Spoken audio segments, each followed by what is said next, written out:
Hello my friends, आप सभी को गुड मॉर्निंग। मैं हूं इरफान मोहम्मद और आज हम स्टार्ट कर रहे हैं बीकॉम पार्ट फर्स्ट का सब्जेक्ट बिजनेस स्टैटिस्टिक्स, उसका पार्ट 25। क्लियर। हमारे लेसन चल रहा है डिस्पर्जन, जिसमें हमने 3 लेक्चर इससे पहले हमने डिस्पर्जन के देखे हैं। इंट्रोडक्शन देखा है जिसमें हमने मेथड ऑफ लिमिट्स, रेंज क्या होती है, इंटर क्वार्टाइल रेंज क्या होती है और परसेंटाइल रेंज क्या होती है, उसके बारे में हमने देखा था। आज हम सेकंड टॉपिक स्टार्ट कर रहे हैं, बी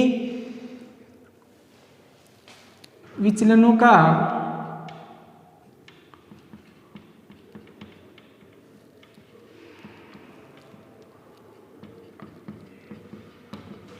औसत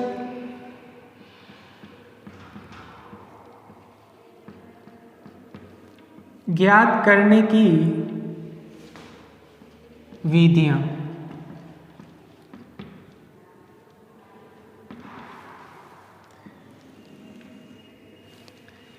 क्लियर। सेकंड पॉइंट है हमने विचलनों का औसत ज्ञात करने की विधियां, जिसमें हमने देखा था कि जब हमने इंट्रोडक्शन देखा था तो हमने देखा इसमें हमारे को 4 पॉइंट स्टडी करने हैं। एक है quartile deviation, mean deviation, standard deviation और वेरिएंस। ये 4 टॉपिक हमारे को इसके अंदर पढ़ने हैं। फर्स्ट है आपके इसी में चतुर्थक विचलन।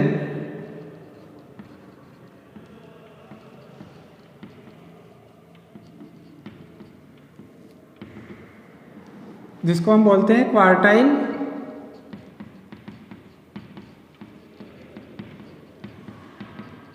डेविएशन। क्लियर। चतुर्थक विचलन यानी कि जो हमने IQR पहले हमने देखा था, इंटर क्वार्टाइल रेंज, अंतर चतुर्थक विस्तार। तो यदि हम अंतर चतुर्थक विस्तार को 2 से विभाजित करते हैं तो जो हमारी वैल्यू आती है वो कहलाती है हमारी चतुर्थक विचलन। इट मीन्स अंतर चतुर्थक विस्तार जो आता है उसका आधा क्या माना जाता है, क्वार्टाइल डेविएशन माना जाता है, चतुर्थक विचलन कहलाता है। क्लियर। इट मीन्स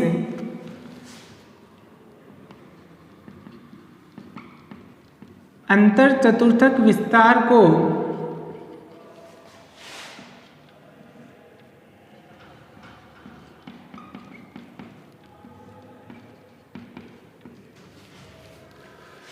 दो से विभाजित करने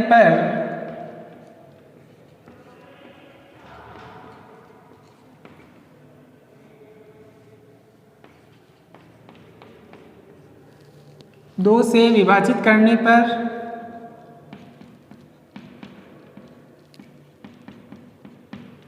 ज्ञात होने वाला मूल्य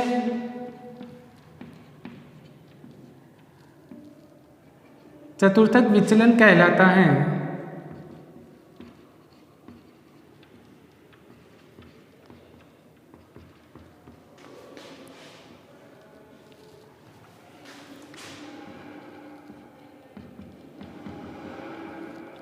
चतुर्थक विचलन कहलाता है।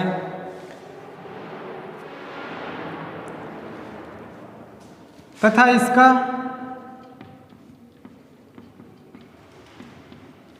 सापेक्ष माप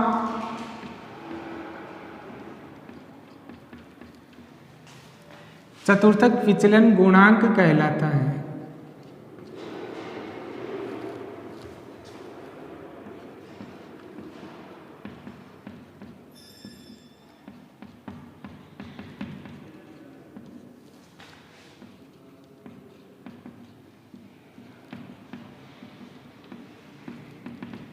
चतुर्थक विचलन गुणांक कहलाता है। क्लियर। क्वार्टाइल डेविएशन का जो फॉर्मूला होता है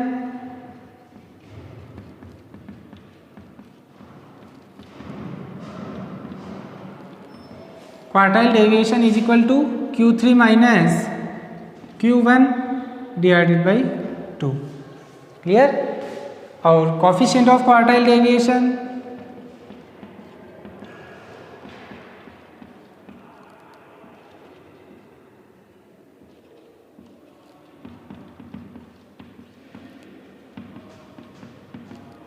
is equal to Q3 minus Q1 divided by Q3 plus cube है। तो इस तरीके से हम coefficient of quartile deviation calculate कर सकते हैं।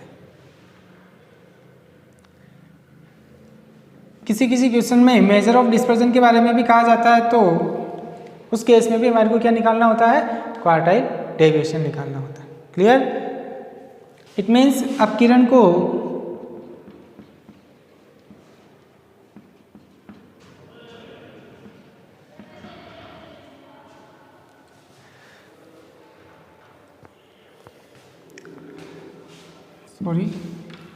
चतुर्थक विचलन को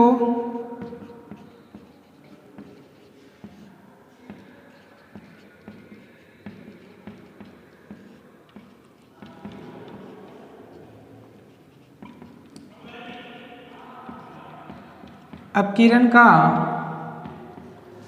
चतुर्थक माप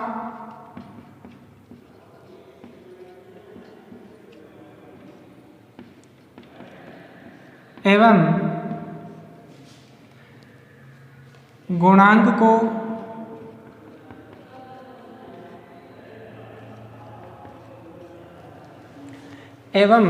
गुणांक को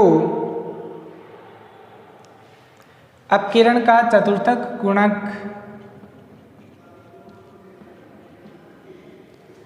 अपकिरण का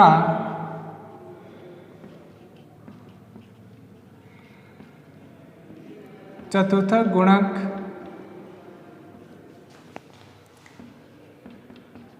भी कहते हैं।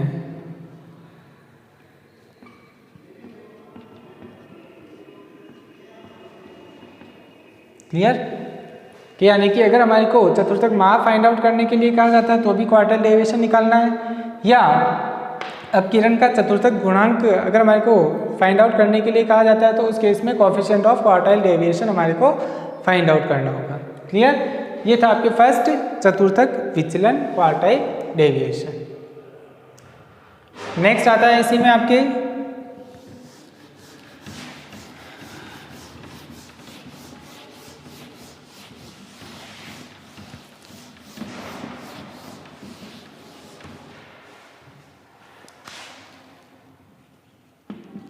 सेकेंड आता है इसमें आपके माध्य विचलन।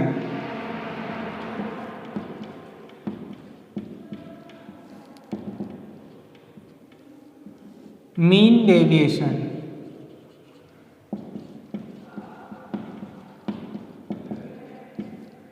माध्य विचलन किसी भी सांख्यिकीय श्रेणी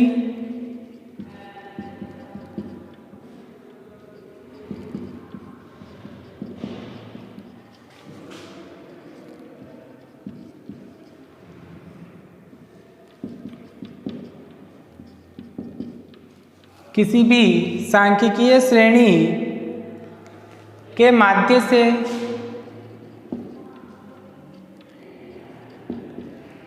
सांख्यिकीय श्रेणी के माध्य कौन कौन से, या तो x बार या m या z, जो हमने किसमें देखे थे, स्टैटिस्टिकल एवरेज में हमने देखे थे, समांतर माध्य, मध्यिका और बहुलक। क्लियर? श्रेणी के माध्य से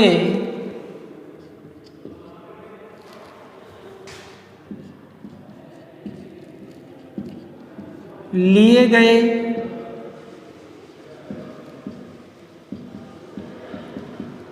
विचलनों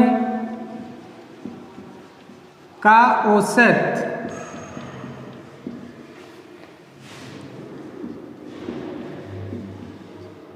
माध्य विचलन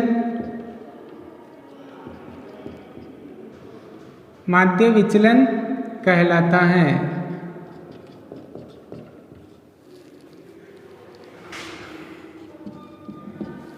क्लियर? यानी कि किसी भी सांख्यिकीय श्रेणी के माध्य से लिए गए विचलनों का औसत माध्य विचलन कहलाता है। एवं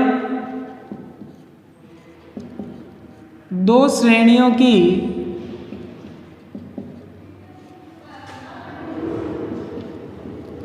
तुलना करने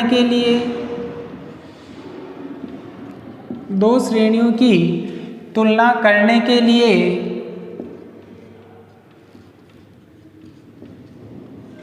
ज्ञात किया जाने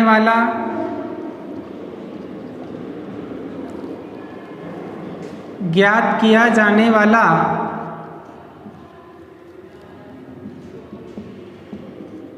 इसका सापेक्ष माप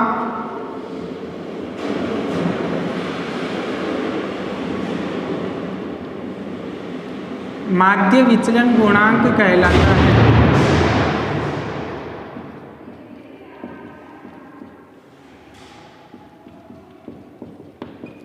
माध्य विचलन गुणांक कहलाता है। क्लियर? यानी कि किसी भी सांख्यिकीय श्रेणी के माध्य यानी कि स्टैटिस्टिकल एवरेज हमने लेसन पढ़ा है, उसमें पढ़ा है कि 3 माध्य हमने देखे हैं। फर्स्ट है समांतर माध्य, सेकंड है मध्यिका और थर्ड है बहुलक। तीनों में से लिए गए विचलनों का औसत, मतलब इन तीनों से हमारे को क्या करना है, डेविएशन निकालना है और फिर उनका एवरेज, वो कहलाएगा हमारा क्या, माध्य विचलन कहलाएगा। और यदि हमारे को कंपैरिजन करना है कोई भी 2 सीरीज के अंदर, तो हमने देखा है कि जब भी हमारे को कंपैरिजन करना है तो उस केस में रिलेटिव मेजर यानी कि सापेक्ष माप का प्रयोग होगा, और सापेक्ष माप का जब हम प्रयोग करेंगे तो वो कहलाएगा हमारा माध्य विचलन गुणांक, coefficient of mean deviation. Clear? अब आता है आपके व्यक्तिगत श्रेणी में माध्य विचलन की गणना।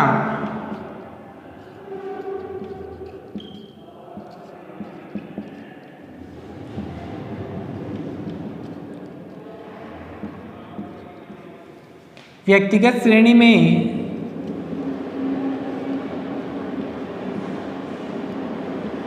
माध्य विचलन की गणना, calculation of mean deviation by individual series. Clear? Individual series में हम मीन डेविएशन कैसे फाइंड आउट करते हैं, उसके लिए हमारे को क्या ध्यान रखना है। फर्स्ट, सबसे पहले तो हमारे को x बार या m या z, तीनों हमने देखे हैं। x बार का मतलब समांतर माध्य या मध्यिका या बहुलक, z मीन्स क्या है, बहुलक, ज्ञात करते हैं।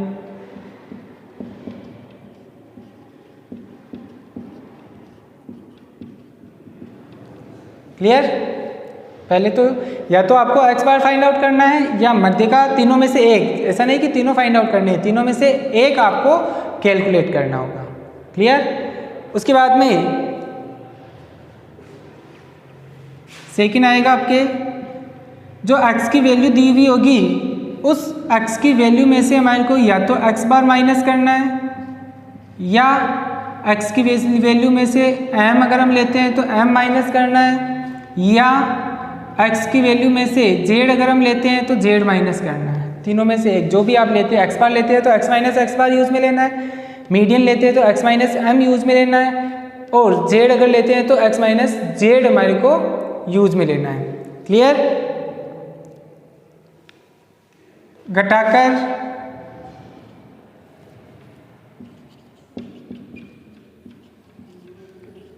विचलन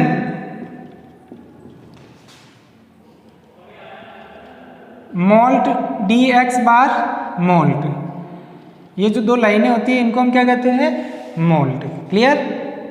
या मोल्ट dm मोल्ट, या मोल्ट dz मोल्ट। क्लियर? ज्ञात करते हैं।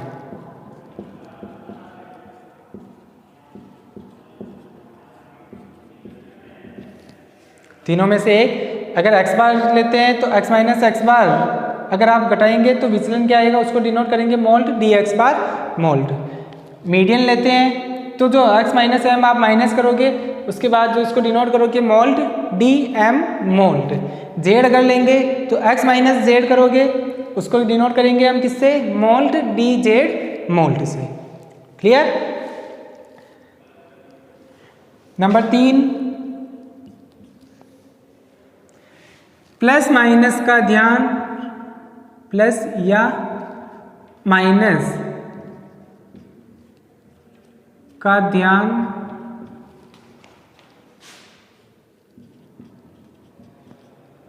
नहीं रखा जाता है।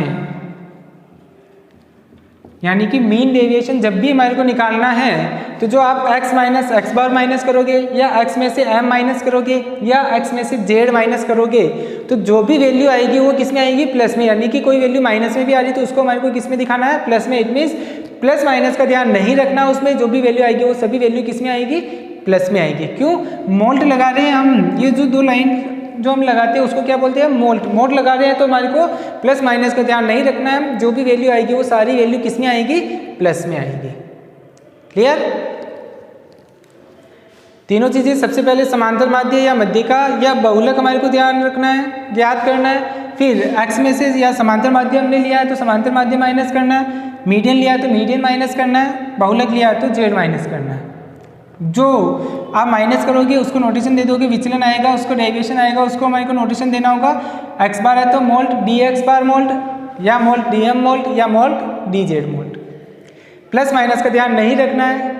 और फिर उसके बाद में हमारे को क्या करना है, माध्य विचलन ज्ञात करना है। क्लियर।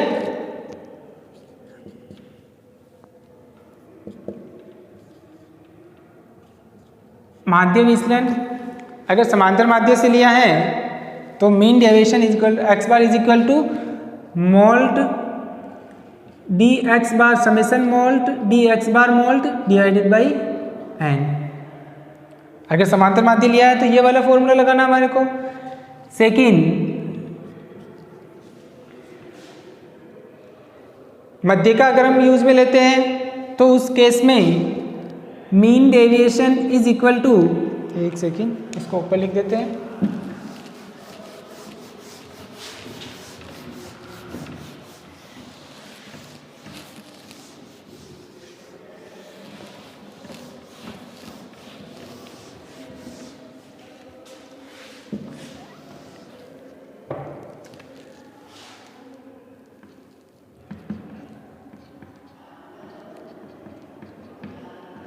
समांतर माध्य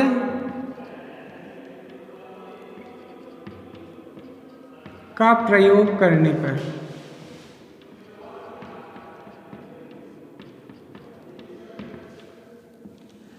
अर्थमेटिक मीन यदि हम लेते हैं तो उस केस में जो मीन डेविएशन हम निकालेंगे is equal to summation mod D x bar mod upon n. Clear. Summation mod D x bar mod upon n. Second आता है आपके, अगर माना कि हमारे को इसी में कोफिशिएंट भी फाइंड आउट करना है, इसका कोफिशिएंट भी एक साथ लिख लेते हैं। Coefficient of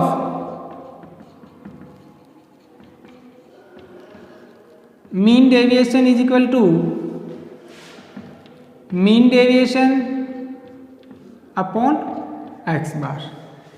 clear. जो माध्य विचलन हम निकालेंगे उसके डिवाइड में वापस हम एक्स बार रख देंगे तो वो क्या कहलाएगा, हमारा कोफिशिएंट ऑफ मीन डेविएशन कहलाएगा। सेकेंड आता है आपके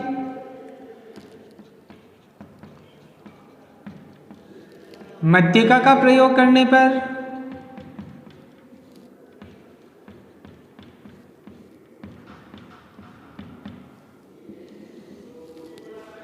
यदि हम मध्यिका यूज में लेते हैं तो जो मीन डेविएशन हम निकालेंगे वो निकालेंगे summation mod D M mod divided by n से। और यदि हमारे को कोफिशिएंट निकालना है तो उसका फॉर्मूला हो जाएगा कोफिशिएंट ऑफ मीन डेविएशन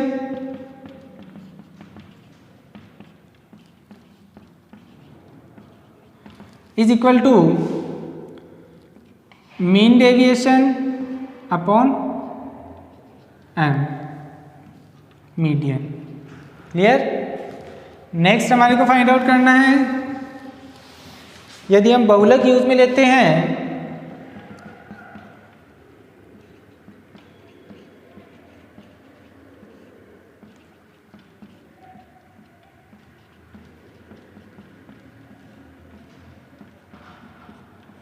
बहुलक का प्रयोग करने पर mean deviation is equal to D mean Z आ जाएगा आपके summation mod D Z mod divided by N. और अगर कॉफिशिएंट निकालना है तो उस केस में coefficient of mean deviation is equal to mean deviation divided by Z. मतलब जो भी हम यूज में लेंगे उसके डिवाइड में वापस वही एक्स बार लेते हैं तो एक्स बार डिवाइड में, मध्य का लेते हैं तो मीडियन डिवाइड में आ जाएगा, और बहुलक लेते हैं तो जेड डिवाइड में आ जाएगा, तो वो उसका कोफिशिएंट निकल जाएगा। क्लियर? ये हो गया आपके इंडिविजुअल सीरीज में माध्य विचलन की गणना। सेकेंड आता है इसी में आपके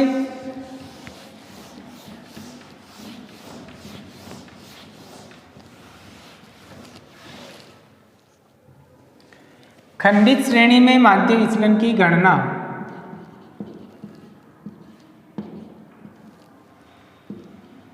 बी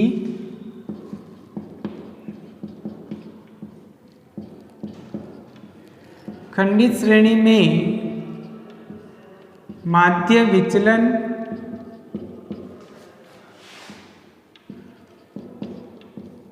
की गणना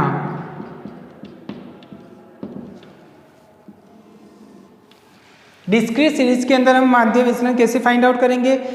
तो डिस्क्रीट सीरीज का मतलब क्या हो गया कि हमारे को क्वेश्चन में फ्रीक्वेंसी दी हुई रहेगी, तो बाकी का प्रोसेस तो आपके जैसे हमने इंडिविजुअल सीरीज में देखा उसी के जैसा हमारे को करना है, सिर्फ ओनली फॉर जो moult D x bar moult आएगा उसको फ्रीक्वेंसी से क्या करना होगा, हमारे को मल्टीपल करना होगा। क्लियर?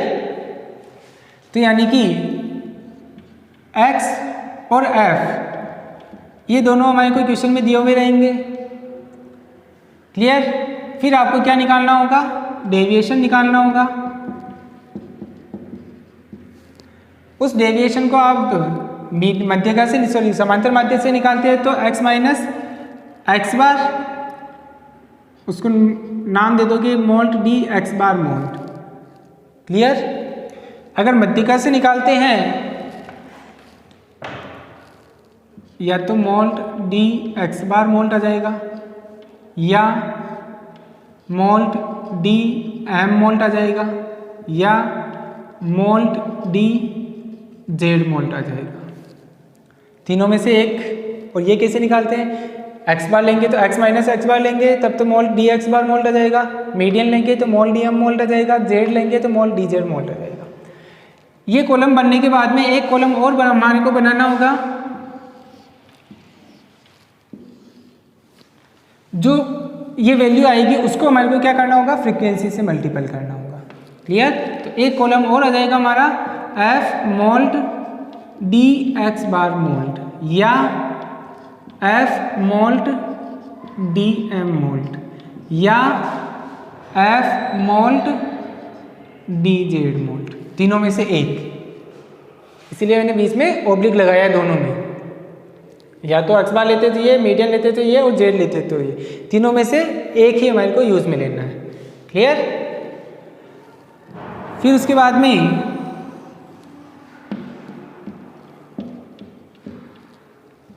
जो वैल्यू आएगी उसकी हमारे को टोटल करनी है। ये टोटल कहलाएगी हमारी summation F mod D x bar mod या summation F mod D M mod या summation F mod D Z mod, तीनों में से एक, वो टोटल हमारी यहाँ आ जाएगी।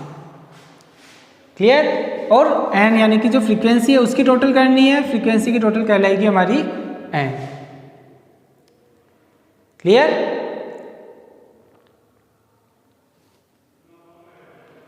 फिर उसके बाद में हमारे को माध्य विचलन निकालना है। समांतर माध्य लेते हैं तो उस केस में mean deviation is equal to summation F mod D x bar mod upon n. Clear? Coefficient निकालना है इसी का, coefficient of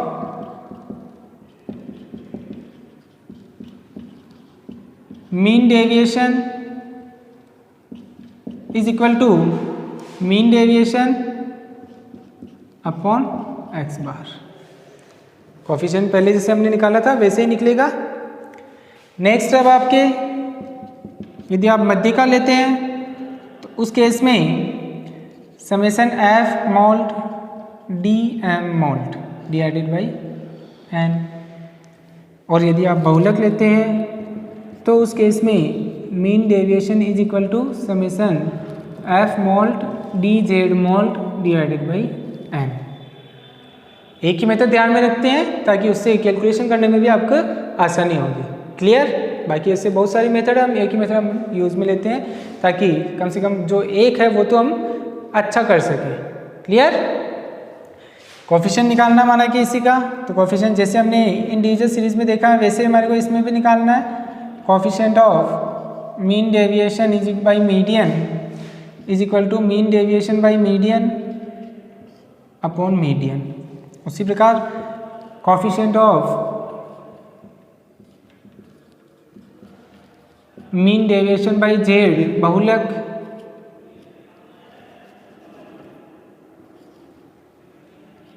is equal to mean deviation by mode and divide में आ जाएगा आपके मोड। यह है खंडित श्रेणी में माध्य विचलन की गणना। क्लियर? तो खंडित श्रेणी में हम इस प्रकार से माध्य विचलन निकाल सकते हैं। ये हो गया आपके डिस्क्रीट सीरीज में हम मीन डेविएशन कैसे फाइंड आउट करते हैं, ये आपका कंप्लीट हो गया। नेक्स्ट अब लास्ट आपके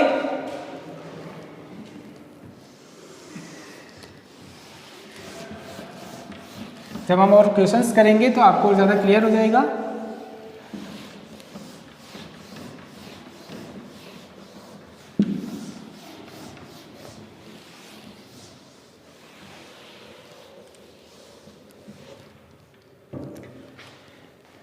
सी आता आपके अखंडित श्रेणी में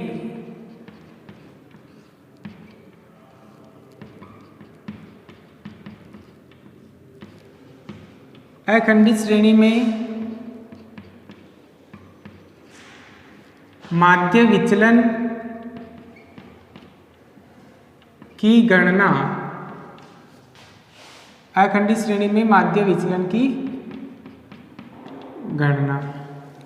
अभी तक हमने इंडिविजुअल सीरीज देख ली, डिस्क्रीट सीरीज देख ली, अब लास्ट हमारी बचती है कंटिन्यूस सीरीज के अंदर हम मीन डेविएशन कैसे फाइंड आउट करेंगे। तो उस केस में हमारे को क्या ध्यान रखना है कि जो कंटिन्यूस सीरीज होती है तो उस केस में हमारे को मध्य मूल्य निकालना होता है, मिड वैल्यू हमारे को निकालनी होगी। और मिड वैल्यू निकालने के बाद में जो सीरीज होगी वो किस में चेंज हो जाएगी? खंडित श्रेणी में चेंज हो जाती है। तो उस केस में बाकी का जो प्रोसेस होता है वो किसके समान होता है? खंडित श्रेणी के समान ही होता है। क्लियर?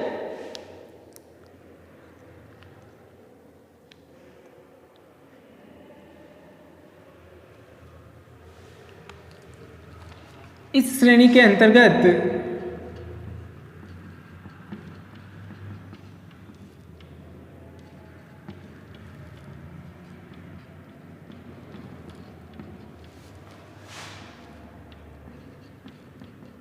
वर्गांतर दिए हुए होते हैं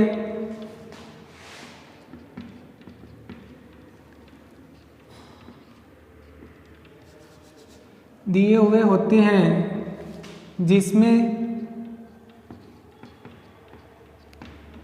सबसे पहले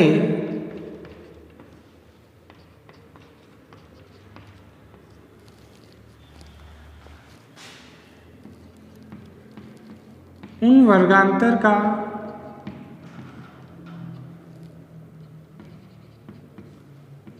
मध्य मूल्य, जिसको हम क्या बोलते हैं? Mid value. मध्य मूल्य ज्ञात करते हैं।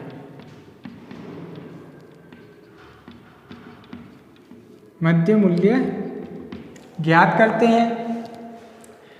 इसके पश्चात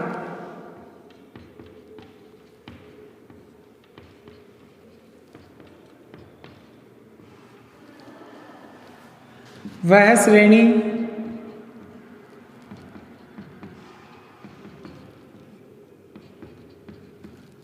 खंडित श्रेणी में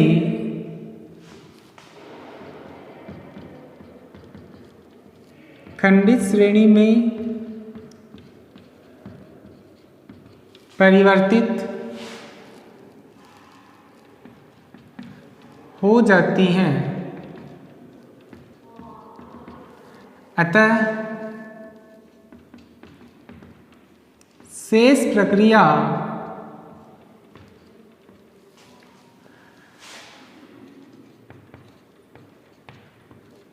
खंडित श्रेणी के समान ही होती हैं।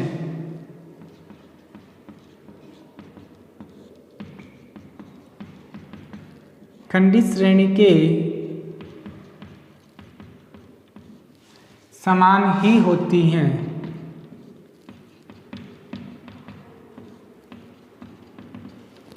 अतः शेष प्रक्रिया खंडित श्रेणी के समान ही होती है।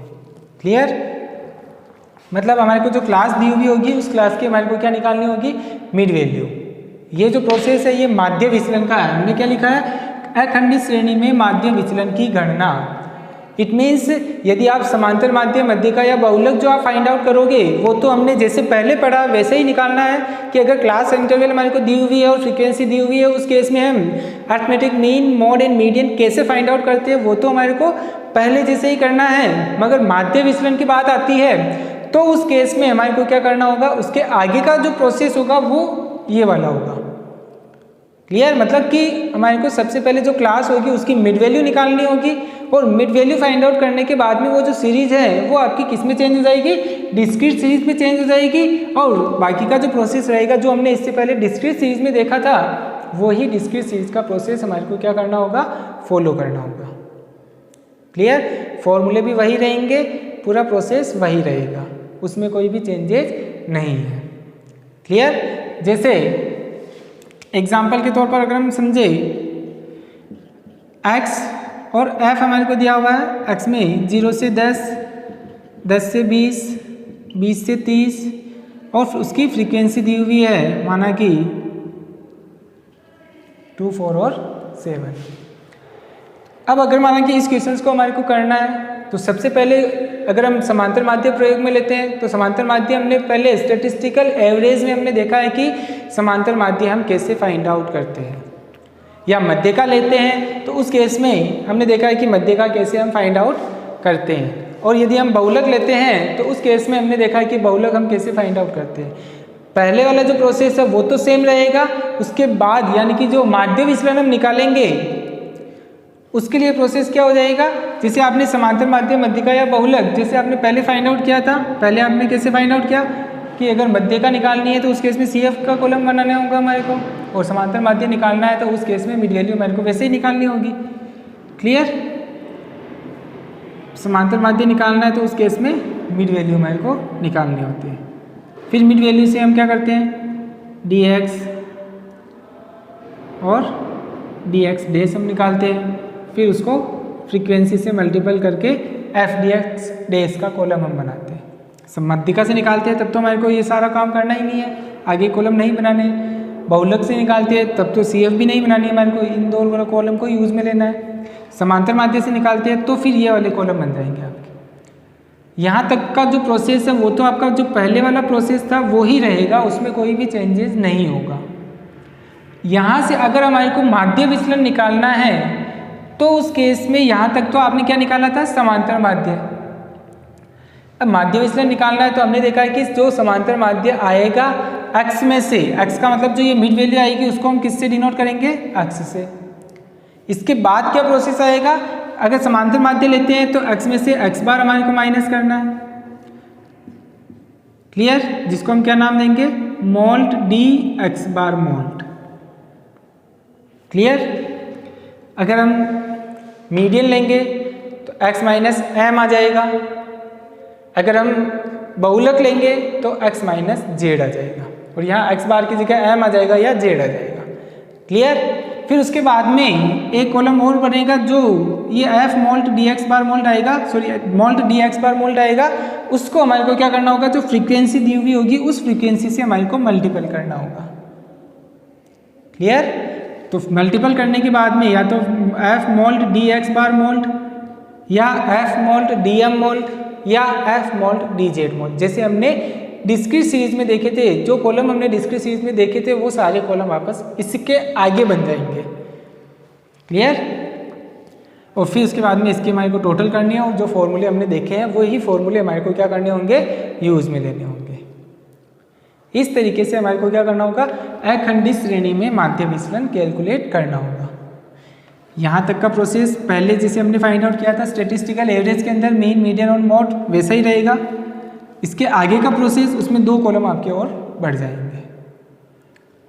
क्लियर? ये आपका अखंडित श्रेणी में माध्य विचलन की गणना कंप्लीट हो जाएगी। ये तो मैंने रफली समझा, ये उतारना नहीं है आपको, सिर्फ यहीं तक ही आपको थ्योरी कंप्लीट करनी है। क्लियर? ये माध्य विचलन पूरा कंप्लीट हो गया। अब हम इसके देखते हैं कुछ क्वेश्चंस, ताकि क्वेश्चंस करेंगे तो उससे जो कंसेप्ट है वो ज़्यादा क्लियर हो जाएगी आपकी।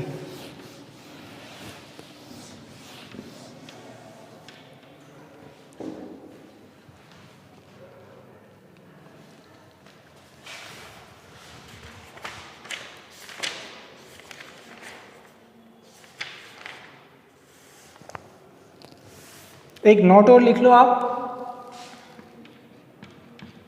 उसी के आगे एक नोट और है। यदि प्रश्न में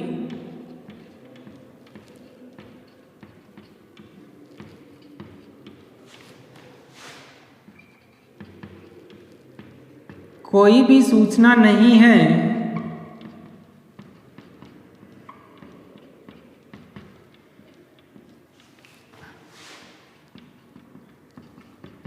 तो ऐसी स्थिति में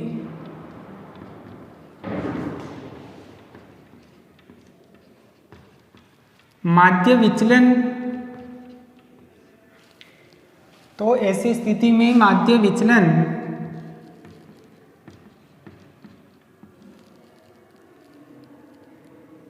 हमेशा मध्य का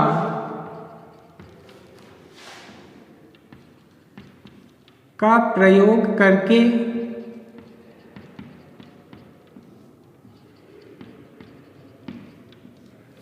मध्यका का प्रयोग करके ज्ञात करना होगा।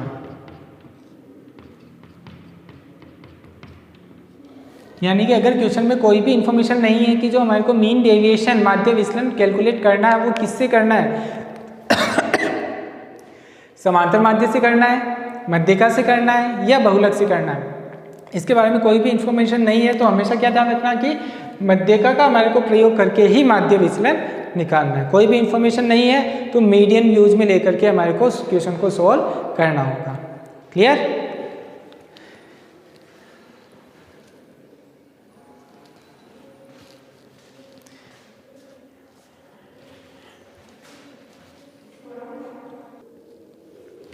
तो इस तरीके से हम क्या करते हैं कि यदि प्रश्न में कोई भी इंफॉर्मेशन नहीं है तो हमेशा हमारे को मध्यका का प्रयोग करके इट मीन्स मीडियन को यूज में लेकर के ही माध्य विचलन फाइंड आउट करना होगा।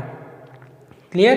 तो माध्य विचलन का ये टॉपिक आपका यहाँ कंप्लीट हो गया। इंडिविजुअल सीरीज में हम माध्य विचलन कैसे निकालते हैं वो भी हमने देख लिया कि इंडिविजुअल सीरीज में अगर हमारे को निकालना है तो उस केस में हमारे को सबसे पहले या तो समांतर माध्य या मध्यका या बहुलक तीनों में से एक कोई भी वैल्यू हमारे को कैलकुलेट करनी होगी और उसके बाद में जो एक्स वैल्यू आपको दी हुई रहेगी उसमें से या तो समांतर माध्य या मध्यका या बहुलक जो आपने यूज में लिया उसको आपको माइनस करना है।